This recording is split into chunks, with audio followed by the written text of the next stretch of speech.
मुंबई अहमदाबाद रस्त्यावर एक भीषण अपघात झालेला आहे।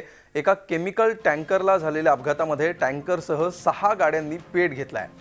या अपघातात दोघांचा मृत्यू झाल्याची भीती वर्तवण्यात येते आहे।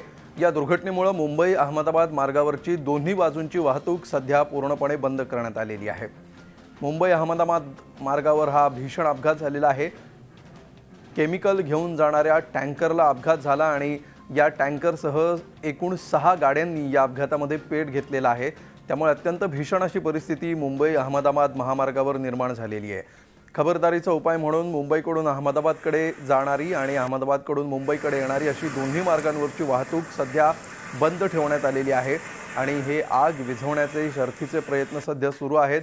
हा मार्ग मोकळा करण्याचे प्रयत्नही सुरू आहेत। मात्र किमान दोघांचा आत्ता या दुर्घटनेमध्ये मृत्यू झाल्याची भीती व्यक्त करण्यात येते आहे। अजून जखमींचा आणि मृतांचा निश्चित आकडा काय आहे हे समोर येत नाहीये। मात्र दोघांचा निश्चितपणे या दुर्घटनेमध्ये मृत्यू झाला असावा असं तिथल्या सूत्रांकडून माहिती समजते आहे। या दृश्यांवरून आपल्याला या अपघाताची भयानकता लक्षात येऊ शकेल।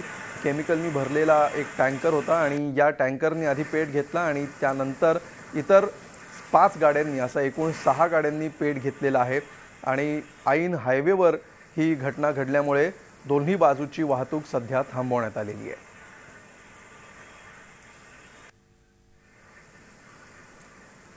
याविषयी आपण अधिक माहिती घेऊया। आमचे प्रतिनिधी हर्षद पाटील सध्या आपल्या सोबत आहेत। हर्षद, नेमकं या क्षणी काय घडतंय हायवेला? अजूनही आग नियंत्रण आणण्याची तयारी सुरू आहे। फायर ब्रिगेडच्या 2 गाड्या इथे पोहोचलेल्या आहेत। मात्र जी केमिकल जे कंटेनर आहे ते ज्वलनशील पदार्थ असल्यामुळे आणि त्याच्या आगीच्या वक्षस्थानी आणखी 4 वाहनं आल्यामुळे आगीवर नियंत्रण मिळवणं मुळात सध्या तरी कठीण आहे। दोन्ही मुंबई अहमदाबाद महामार्गावरली गुजरातकडे जाणारी आणि मुंबईकडे येणारी जी वाहतूक आहे, दोन्ही मार्गावरली वाहतूक सध्या तरी ठप्प आहे। किमान तासभर जाण्याची शक्यता अजून व्यक्त केली जाते की अजून तासभर ही आग विझवण्यासाठी लागेल।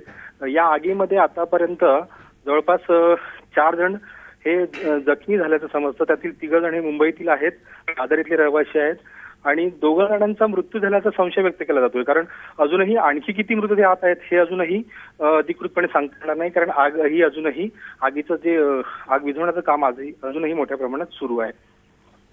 धन्यवाद हर्षद या माहितीबद्दल। तूर्त याविषयीचे अपडेट्स आम्ही पुढच्या बुलेटिनमध्ये तुमच्याकडून घेत राहू। तूर्त धन्यवाद। झी 24 तास रहा एक पाऊल पुढे।